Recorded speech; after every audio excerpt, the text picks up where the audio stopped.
Well, good morning. My name is Jackie Anderson. I'm an assistant dean at the University of St. Thomas, and I am delighted to welcome you to our weekly online learning series.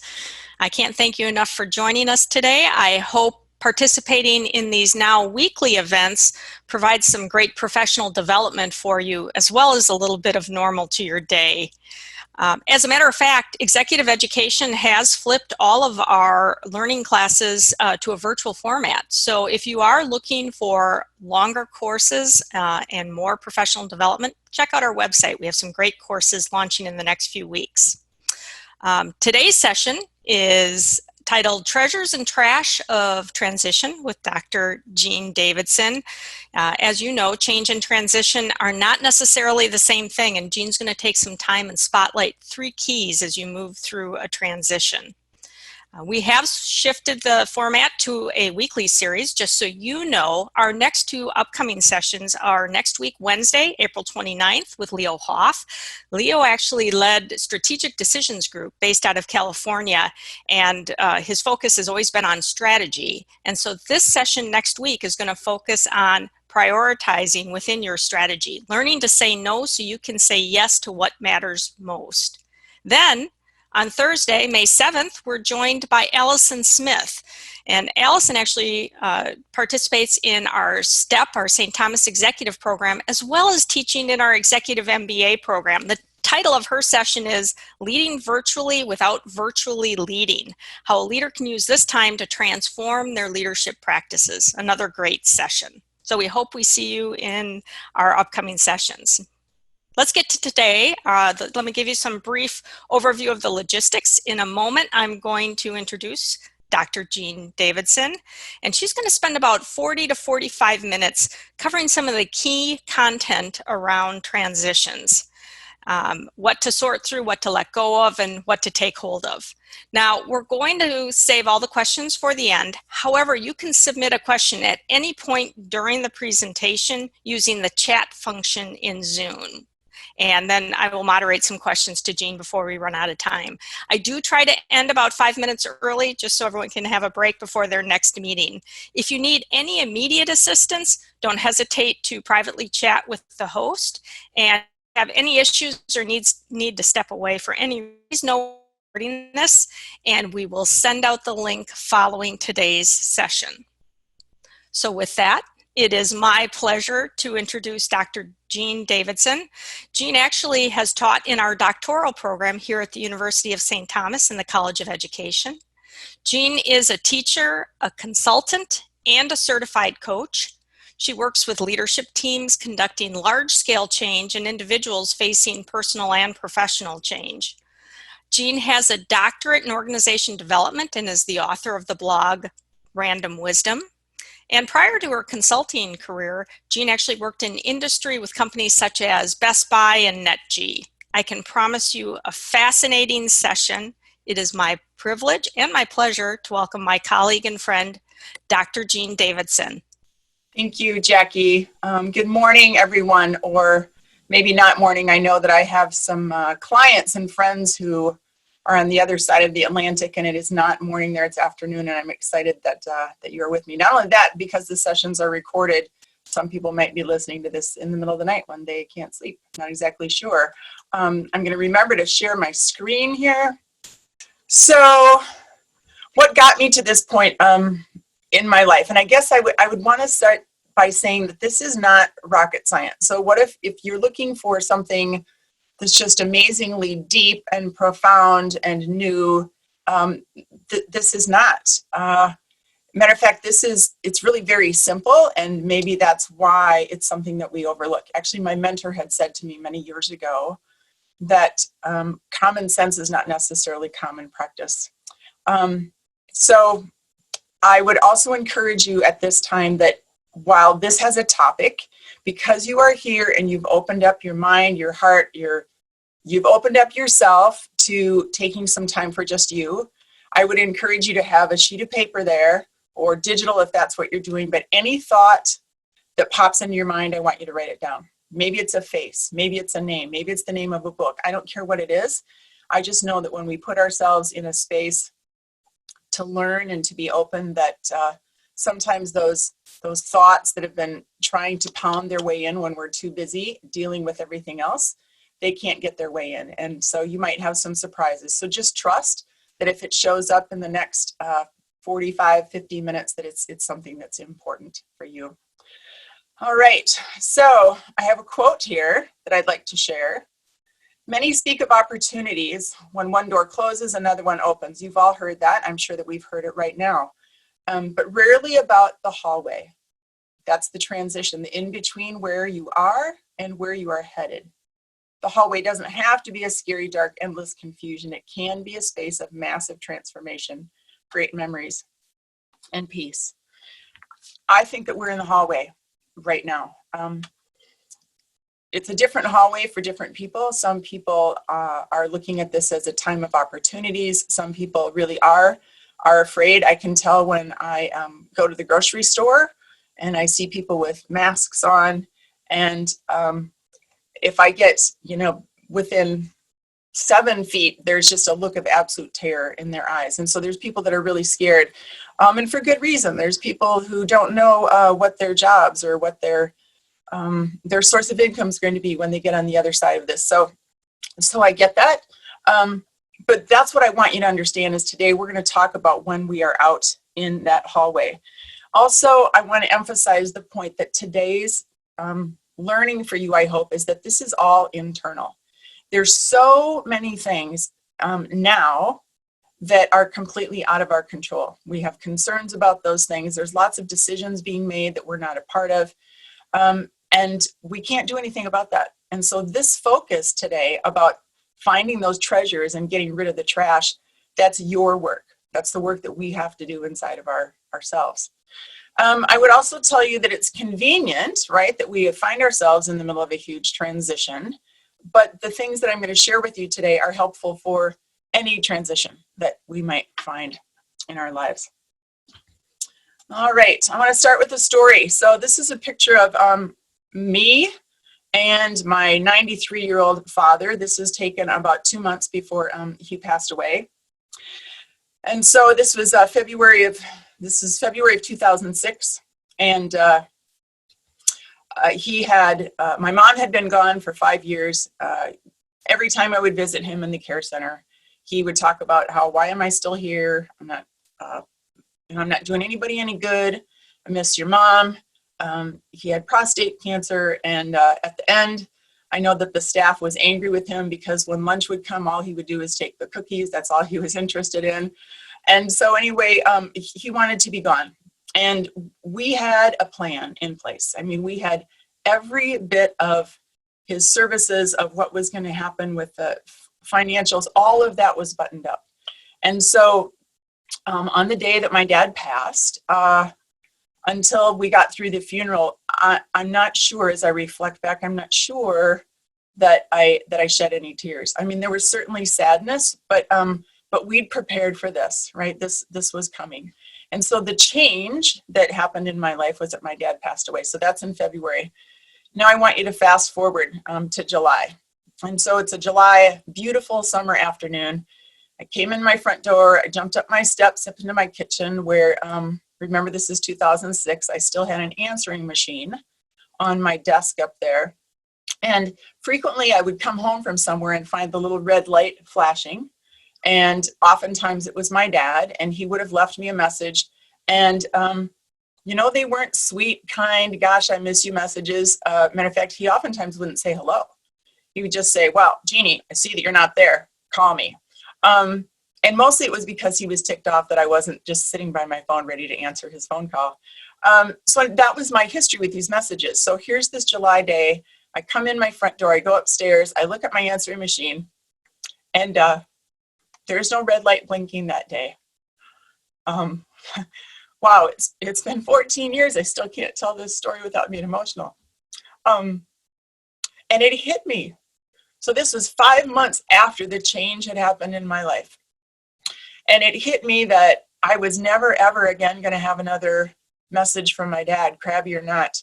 And all of this emotion, this loss, all of that came flooding into my life.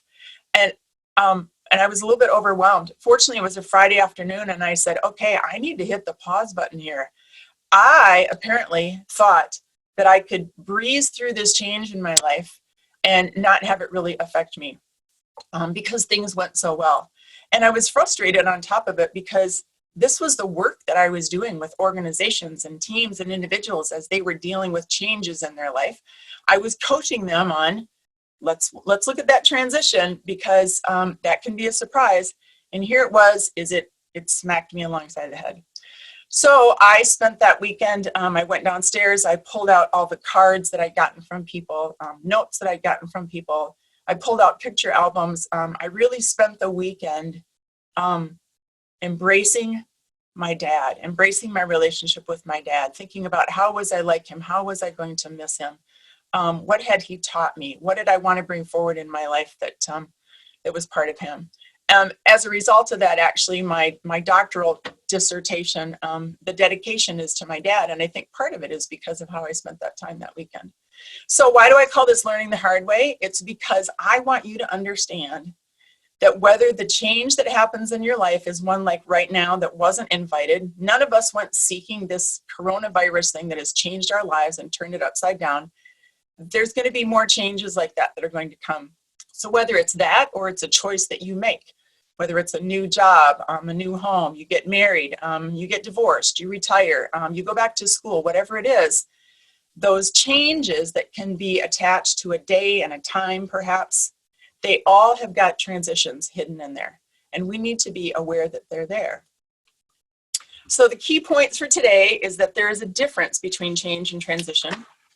I'm going to encourage you to pause when we're in that time to sort through what in that transition and what are we carrying along that's garbage, that's not going to help us. We don't want to take it forward and we should get rid of it. And what are those treasures that could not only help us, but that we just have forgotten are there. And then to understand that transition is a sweet spot for learning. This is the page that's going to have the most text. I apologize. And I also want to say that for some of you, this is a review of these concepts, but I don't want to assume that everybody understands there's a difference between change and transition.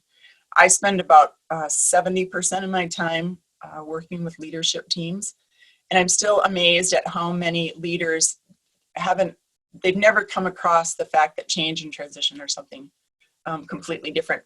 So just as background here as we go forward, just remember that change is that external event.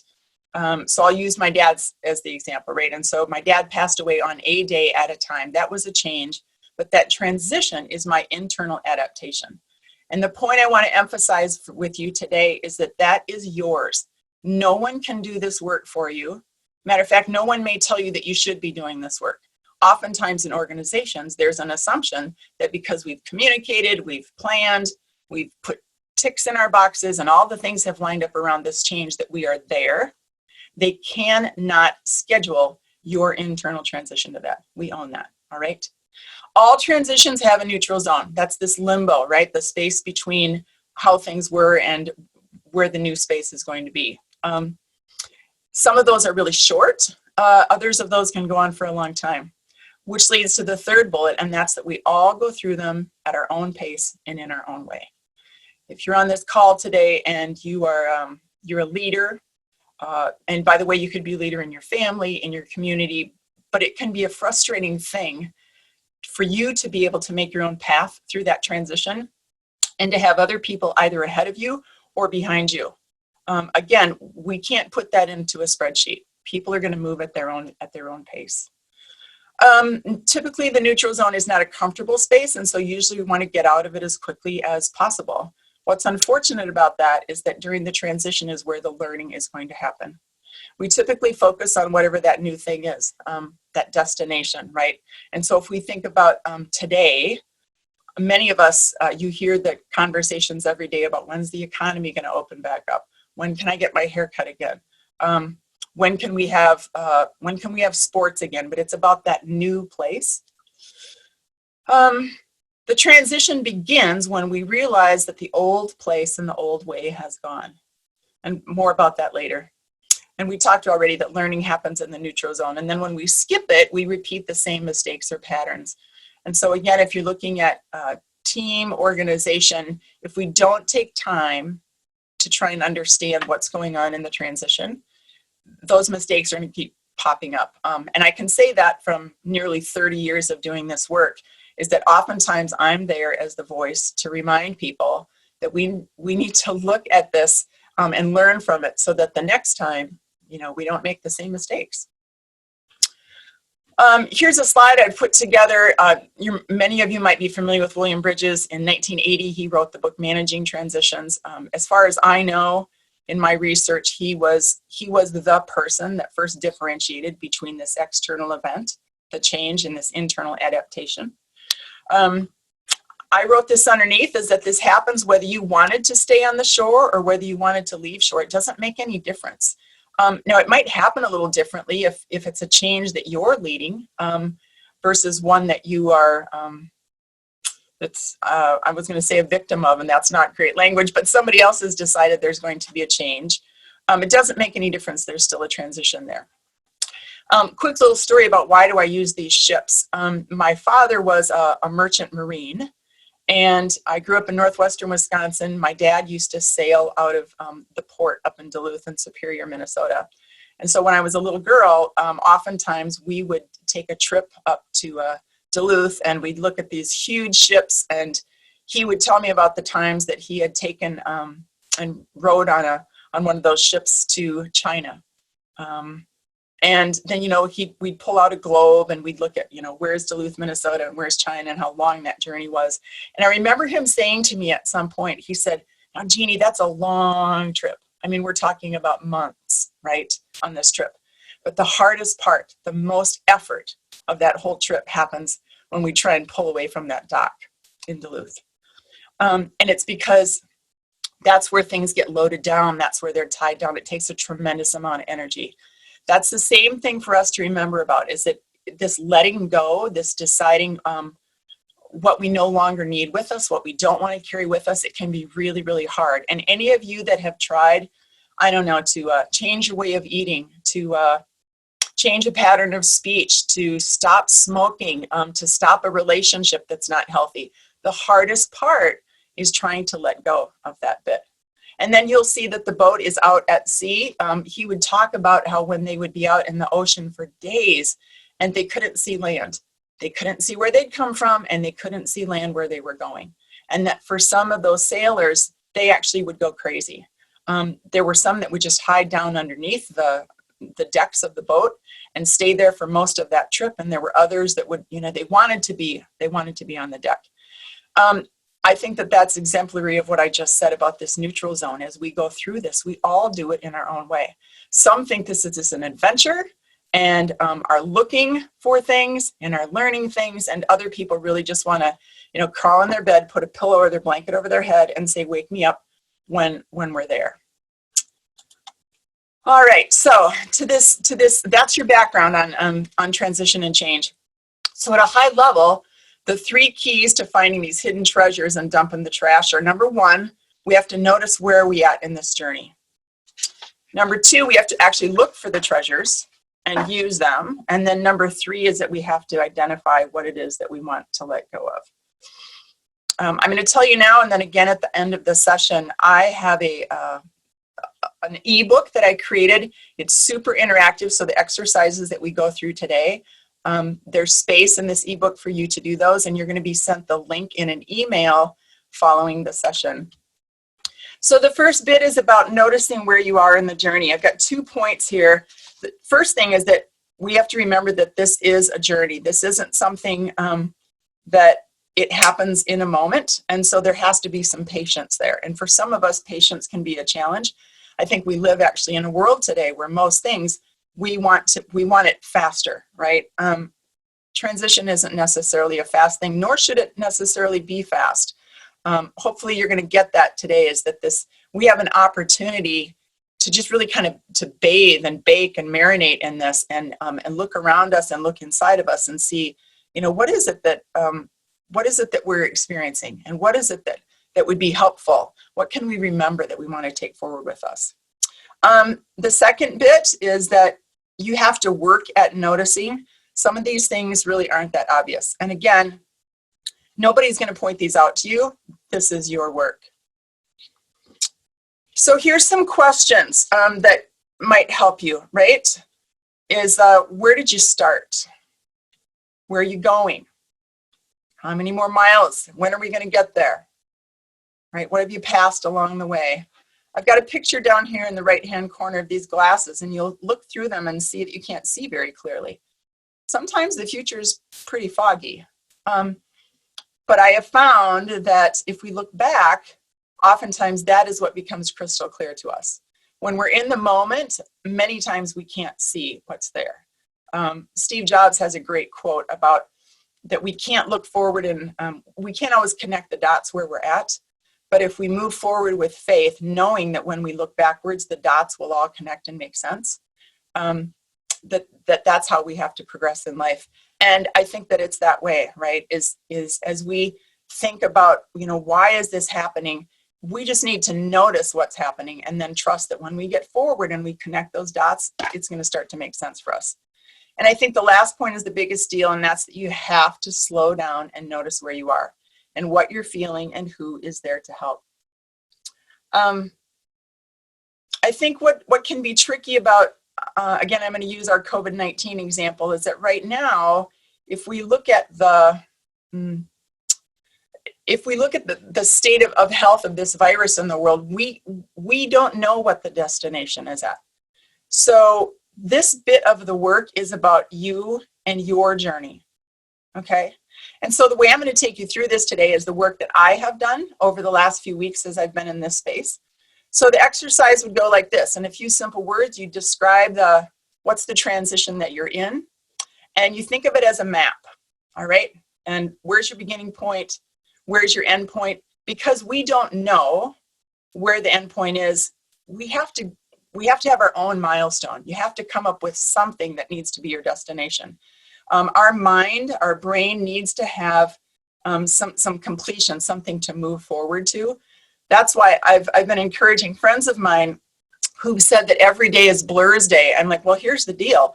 You have to make sure that each day you've got something what makes Monday different than Wednesday? What makes Sunday different than Friday? You need to do those things. Otherwise, your brain just turns into a fog. And so it's the same way with this, is there's so much of where we're going that we don't know. We need to look at the things of where do you want to be? What do you want to be your destination for yourself? So let me take you through my map. And you're going to see in the book that you get, I'm going to encourage you to do the same thing. And I'm going to say here, some of you are going to go really seriously. We're going to use pictures and we're going to draw maps. Yes. And I'll talk about why that's the case later. So for me, I would say that our current transition started for me on March 11th. I happened to be teaching a 2-day course for UW Eau Claire. I was up in a small town in northwestern Wisconsin. It's near my hometown. I was excited to be there.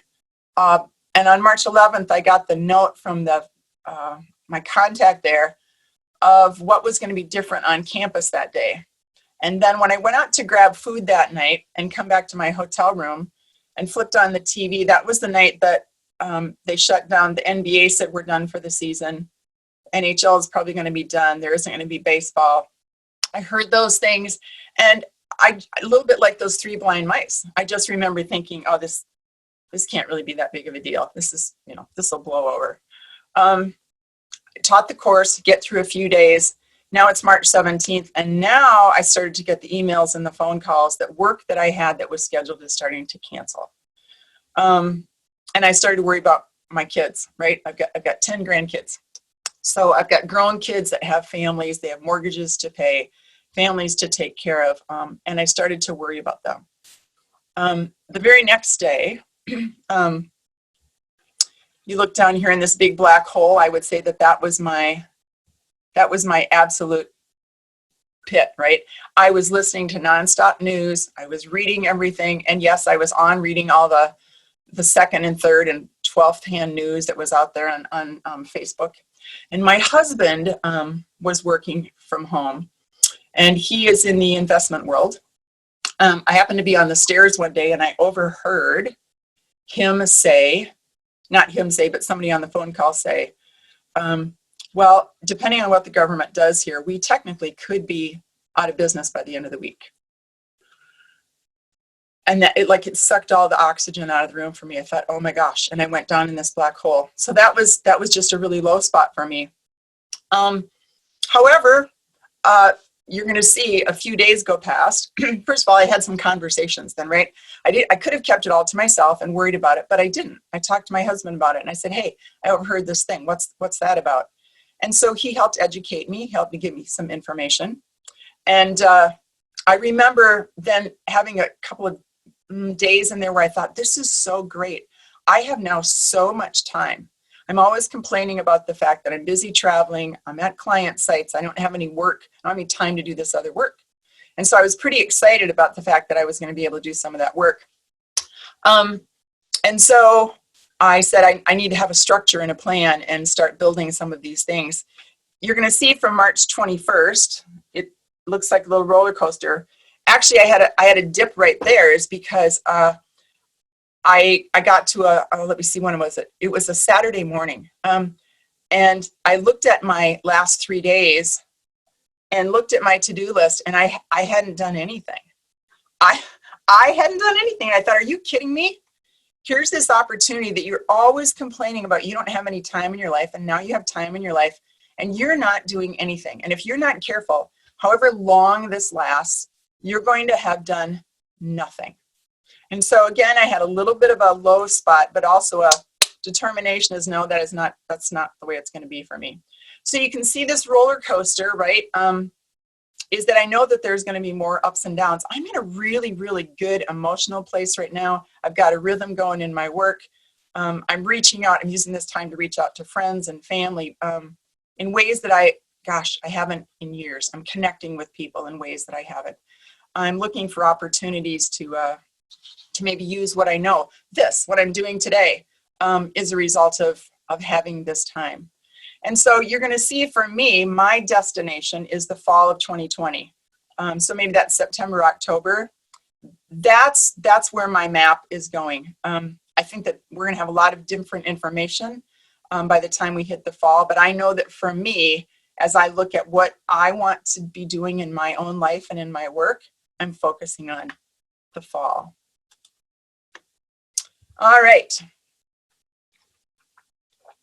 Quick time check. We're doing okay. All right. So key 2, look for the treasures. As you look around us, you might not be seeing a lot of treasures, depending what news you're listening to, depending what you read. There can be a lot of gloom and doom. But again, that's external to you. This is about you looking inside of yourself and your own life and finding what are those treasures. So a few points about those treasures is that they're likely covered in dirt and dust. They might not be obvious. They might not be shiny gems. They're not things that are going to pop up on a neon sign by you and say, hey, wow, look how great this is. It might be wrapped in that plain brown paper. You have to believe that they are there.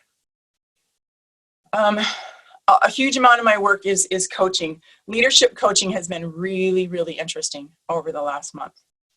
And for some of those leaders, this second bullet has been all of our work is to try and get their perspective into a place that there is some good in this. They do have some skills that can help them through this time.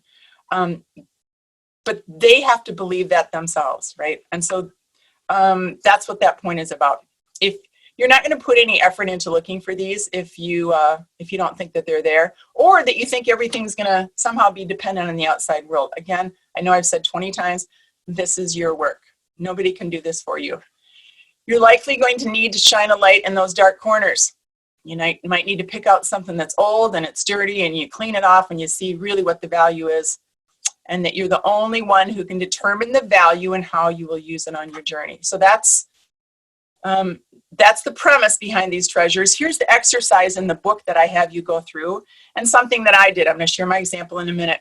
Grab your phone, camera. If you're somebody, maybe one of your treasures is that you used to have a big old SLR camera in your closet and you haven't taken pictures forever. And you used to go to the gym. Well, now we get to be outside and do our workouts. So maybe you want to dust off that camera case pull out the camera and go take a nice long walk. And the third bullet here is that you're going to hold these questions in your mind. What do you want to remember? What's the work that you've done? What makes all this worth it? And what has helped you get through? Those are just 4 questions. If other questions just popped in your mind, write those down. So hold those questions in your head and then go for a walk. And just start to snap pictures of things that catch your attention. All right? And then once you've got those, then you can go back and we'd sort through and say, okay, what are they and how's that going to help me move forward? So here's my exercise.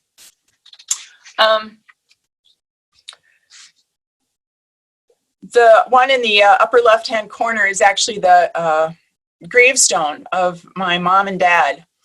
And one of the treasures here for me is really about these family relationships.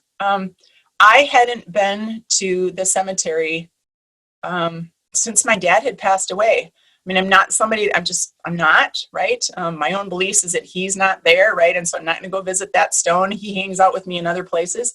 But it was an opportunity for me to go there and to just spend some time and then to go back and start to go through these journals that I have. I have all of my dad's journals. He wrote in a journal every day for 35 years. I have all those journals. Wow. And so I'm reading this, and one of the last things he did was write what he said was his memoirs, right? Which meant that he bought like an 89-cent spiral bound notebook at Walgreens. And he said, I'm going to go back as far as I can remember and just start writing what I remember about my life. And so I'm getting to know my dad as a little boy and as a teenager. How awesome is that? It's especially awesome when I see how rebellious he was and how much trouble he got in. Makes me feel better about how I was as a teenager.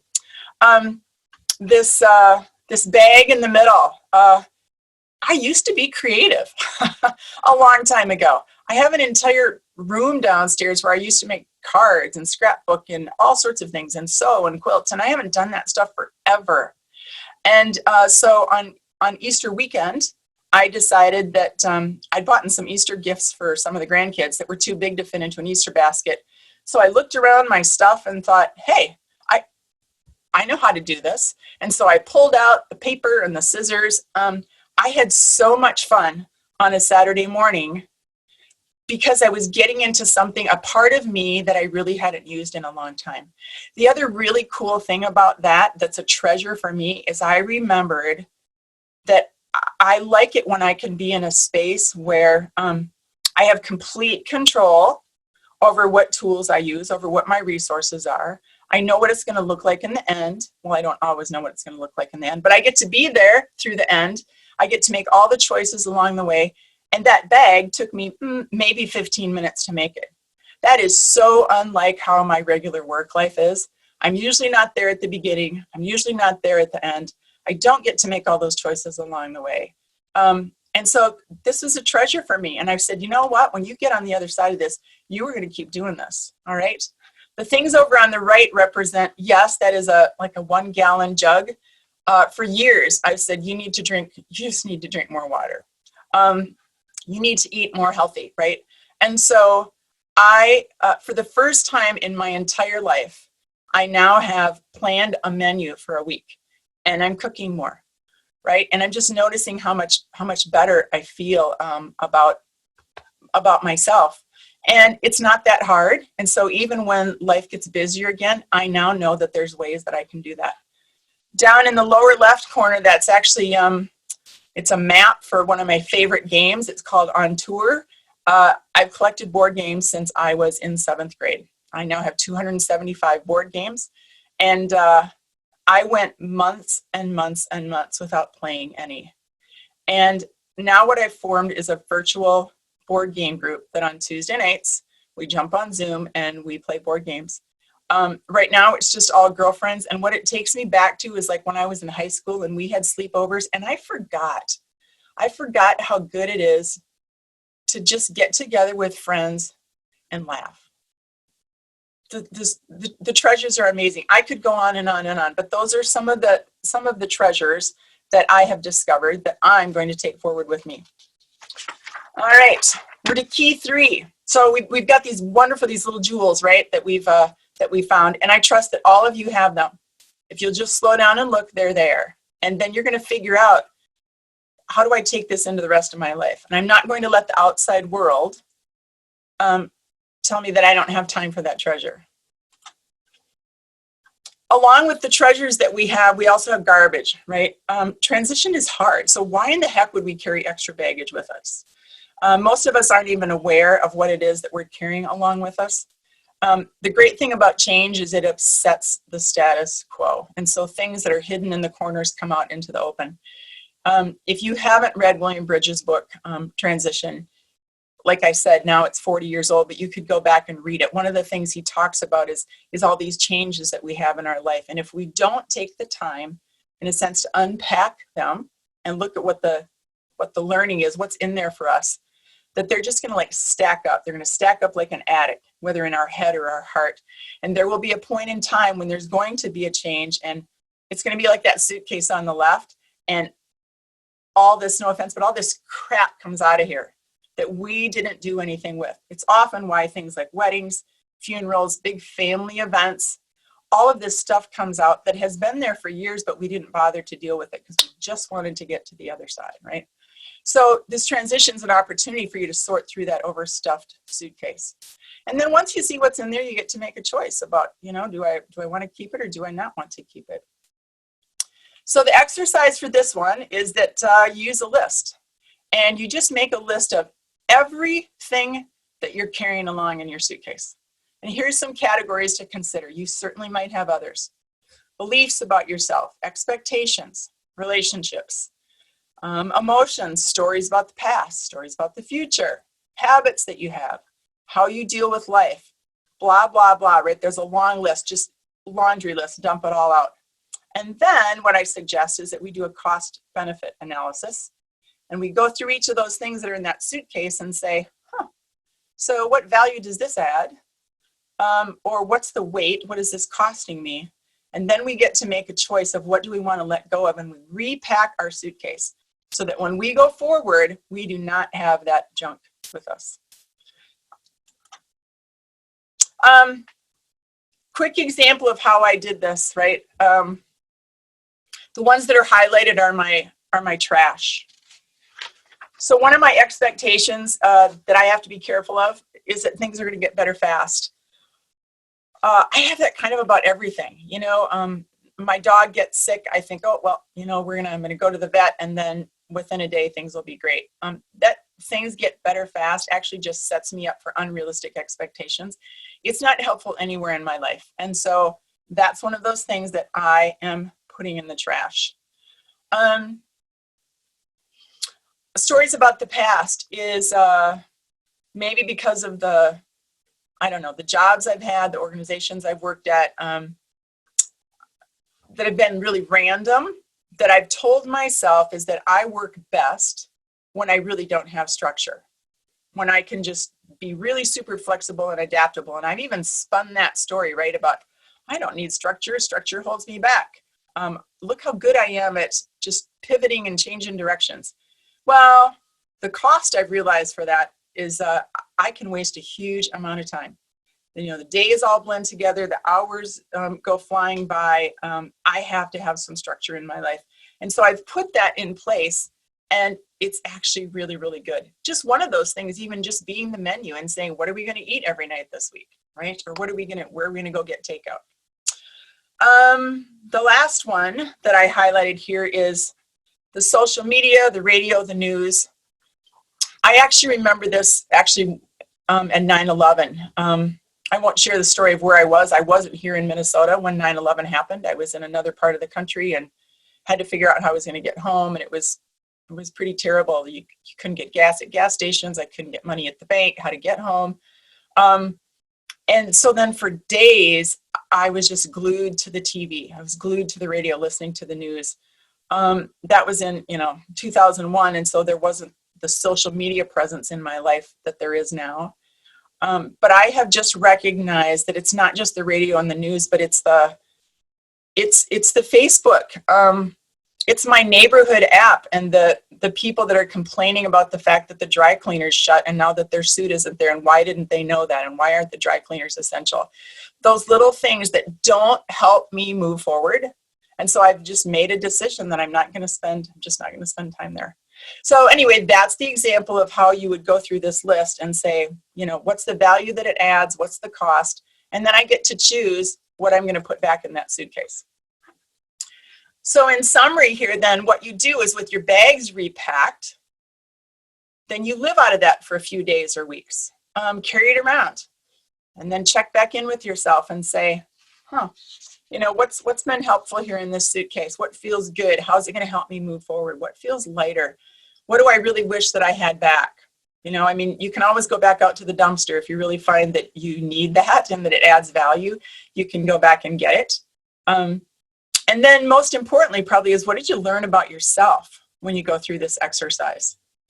You guys, I did this now for the COVID-19 thing because we had this session coming up. I wanted to document that. But I play this in my head all of the time when changes come my way.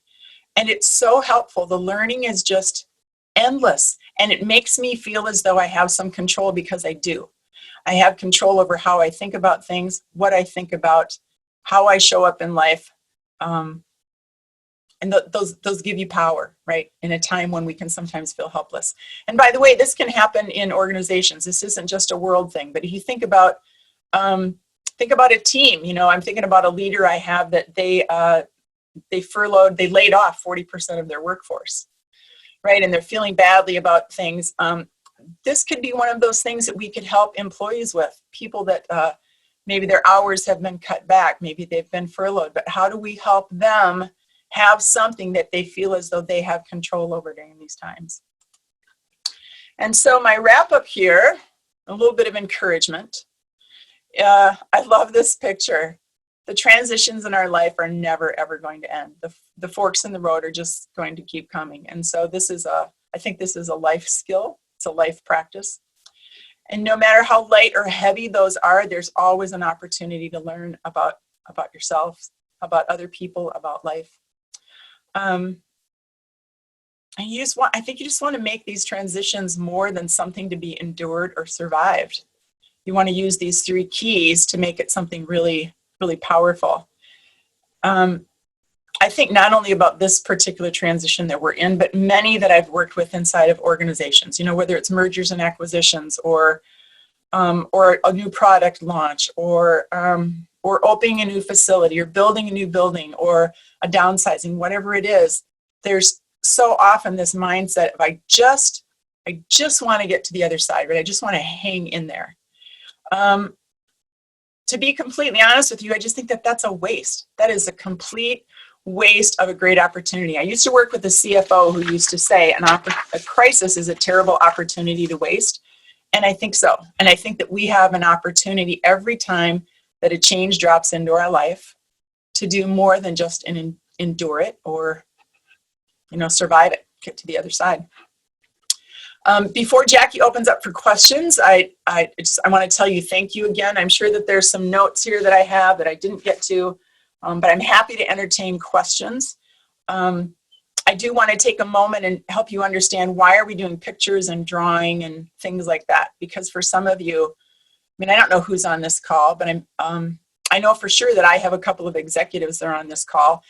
They know that I do these kinds of things. And it's because we need to access information that is new, right? Information that we haven't thought about. And all new information comes in through your right hemisphere. And your right hemisphere is awakened when we use things like images, metaphors, music. You could take this, if you want, don't do pictures, you want to pick out songs, right? Put together a playlist that you feel like is going to help you remember what time you're in. Actually, I did do that. I've got it, a playlist is called Crank Up That Corona Beat. And all of those songs and lyrics are things that I want to remember. They're reminding me about not only what's happened out there, but what's going on in here that's helpful. And so that's why we do these, what might seem like silly kinds of things with drawing and coloring, making a map, is because if I were to just ask you those questions, I can promise that information that would be helpful to you is not going to surface because it's not sitting over there in that left hemisphere. All it can do is take everything that you've ever known and maybe use different language, reorder it, make it bigger, make it smaller, but it's not going to bring anything new. And so that's why these exercises are developed like this. So I'm going to encourage you, when you get the email following this session, there's a link in there and you can download that free 3 keys to finding hidden treasures in difficult transitions. I'm actually going to grab my book right there. And what I did with mine, you can do anything you want with yours, right? Because it's your book. But what I did with mine was I actually had it printed and I laminated it, because now when I have transitions, I can just use one of those little, whiteboard marker pens, and I can use it and do my exercises in this book, take what I want to learn from it, and then I can erase it. And the next time the next fork in the road comes along, I can pull the book and use it again. So that's a freebie for you. I also want to let you know that I developed it's called the Transitions Journey Deck, and it's a combination of pictures. There's a journal in there, and there's 52 powerful questions to help you sort through these changes in your life. So if you go to that website, you can learn a little bit more about that. Jackie already mentioned that I write a random wisdom blog. It's random wisdom because it truly is random wisdom, but you can get in there and see the categories. I've got categories around change and transition. And then I also have a monthly newsletter that I do called Take Notice. You're going to see a theme in here, right? I guess I just have this belief that when life is busy and fast and overscheduled, we're just kind of like, if we're a boat, we're skimming along at the surface, and we don't have the time, we don't take the time to look deeply. And if we don't notice something, we can't appreciate it, we can't change it, we really can't use it because we haven't noticed that it's there. And I believe with all my heart that when we're in these transitions, that is truly the gift, is that there's a gift to just hit the pause button and stop and look a little bit deeper than we normally would. So thank you for today. Happy to entertain questions. I think that Jackie's going to handle that. All right. Well, thank you so much, Jean. That was a great presentation. Some of the imagery that struck me initially was the hallway analogy. And sometimes when you're walking down a hallway, there aren't a lot of windows. And one of the first questions we received kind of goes to that point. What if I don't know the destination? In other words, what if our destination is uncertain, as the situation is for many of us in the current business environment? Thoughts? Yeah. I think I alluded to that a little bit, is that there's the external, right? We don't know what the external destination is because it's out of our control. And so we have to look inside. So you saw in my map, I put the fall of 2020. I know that by the fall of 2020, I have some things I want done. I want to create a new online course. I want to make sure that I've written a new blog every week. I want to make sure that I've connected with, I've got X amount of friends that I've connected with. So my destination is within my control. It's the piece that I'm not going to say I don't care, but I don't have any control of what's going on out there. But I know for myself, this is what I want to have happen between now and fall of 2020. That help? Great. Yep. Thank you. Yep. Another question in the chat. Does Jean have simple suggestions for communicating difficult change to others? Yeah. Well, the first thing I would say is that you can't take someone else where you haven't gone yourself. That's why I say you have to do this work, right? So if you were thinking, oh, I'm going to go back and talk to my team about, hey, let's look for our treasures in trash. You have to do that first, right? I think the other thing is about communicating change is different than a lot of communication. I think ends up kind of having a spin. We try and spin the positivity on it. We're not going to spin positivity on that. I think that you share facts, right? And that you make sure in that sharing that it's a conversation. And a conversation means that I say something, I listen, you say something back. I've got way too many leaders that think that they've communicated and all it was a one way. And I say, well, where's, what questions have come back? How did people respond to that? I don't know. Well, guess what then? You didn't really communicate. And during times of change, that is the most critical thing. I would go as far as saying you should not issue any communication that doesn't have a feedback loop. And the more emotional that it is, the more critical it is that connection back is personal. Yeah. Thank you for that. And actually, this next question is probably related to that in another way. Here it is. I've recently known about managers demanding their teams to be creative during this time. What do you think? Doesn't each person have a different way of dealing with the situation? Yes. Yes. Demanding that they be creative. I think, so I've heard some of that, right? I've heard some leaders that are like, oh, this is a time of innovation and it's time to be creative. You saw in mine that's one of my things is I rediscovered of, hey, creativity is a thing for me. We can't mandate that for people, right? And so I think if I'm a manager, I'd be asking questions about what's engaging, what motivates you. I just talked with a leader yesterday who said one of the coolest things for him is he's found out that he has some people that are super, super early morning folks. They're on at 4 a.m. They work from like 4 until 9. They're out then until like 2 because they hang with their kids. They come back in and they do work like between 2 and 5. And he had no idea because that's not how work happened, right? Nobody was in the office at 4. And so the only reason that he knows that is because he had the conversation with them about, what would motivate you during this time? What's engaging you? What am I doing that's getting in your way? What about work gets in your way? So again, it goes back to that. How are we having conversations about it and treating people as individuals versus trying to find the formula that's going to work for everybody? Thank you. Yep. A question directly in your coaching space. Your thoughts on the role/value of professional coaching and counseling during times of change and transition? Oh my gosh. Invaluable. I am so fortunate that I get to coach so many leaders, and maybe this wasn't just about, was it executive? What did you say? What kind of coaching? Or is it just coaching in general? Professional coaching or counseling. Okay. All right. The biggest shifts that have happened for my clients that they would tell you is about perspective. I'm going to share this quick example. So I had one leader who, when he got on the call, like down in the pits, right? Down in the dumps, and said, what's going on? And he hasn't been at this organization very long. And he said, I just don't understand this business model, right? The business model doesn't make any sense to me. So kind of down in the dumps there, and working just ridiculous hours, thinking kind of that I have to be the saver for everybody, right? And so I use this thing called perspective coaching, and I said, well, let's draw a circle here, and in the middle, let's put business model, because that's really the driver for you. Is you think it's incredibly stupid. Let's put it in the middle, and let's talk about how are you looking at it now. Well, it's that I have all the answers, and I know everything, and they know nothing. So, okay, what are the costs and benefits of that? Then we went over to the side of I don't know anything. We ended up in a place around, because I get kind of ridiculous, and I said, so what if you were a nurse? How would a nurse look at that?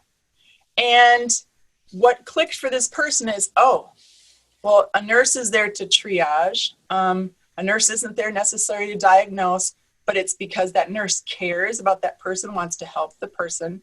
And so this person decided at the end they were going to try and lead from the perspective of being a nurse.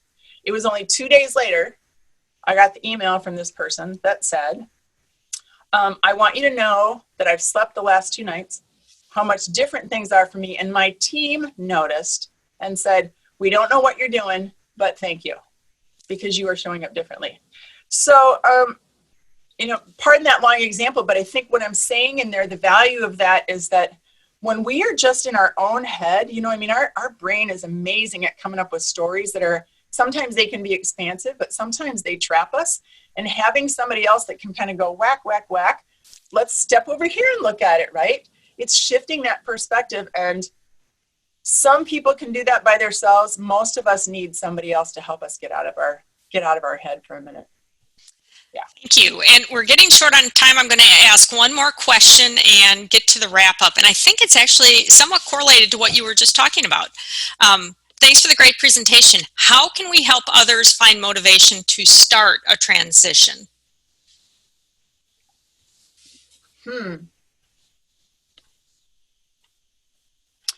Well, that's a really great question. Wow, my head goes a lot of different places. You know, I'd want to say, like, why? I mean, why do you want that? What's your motivation to do that? That might be one of those that, you know, maybe you could send somebody my phone number and they could call me and we could try and talk through that one offline. Because I don't know that, first of all, I mean, you don't start a transition, you initiate a change. So the change is what kicks off that transition for people. And so it would just depend on why I think you'd want to do that. And if somebody doesn't want to make a change, because that's what happens, right? Is I want to make a change in my life. And if I don't want to make the change, then we need to have conversations about, you know, why you think they should. Because there's a whole bunch of research that shows how do we respond differently when we've been the one that decided we wanted the change versus somebody else decided on the change for us. So, great. That's a sticky one, Jackie. Yep, it's a tough one. All right, well, with that, I have promised to get folks off to their next meeting. I want to thank Jean once again for a great presentation. We hope you enjoyed today's session, and the University of St. Thomas has not slowed despite the stay-at-home order. All of our courses are now virtual and fully online, so if you want to add some of that structure to your day while you're quarantined, look at our website. Our next online learning session is Wednesday, April 29th with Leo Hoff. It's learning to say no so you can say yes to what matters most. And as a friendly reminder, we are sending out a link to today's session as well as the resources that Jean referenced. Thank you for joining us today, and we hope to see you next week.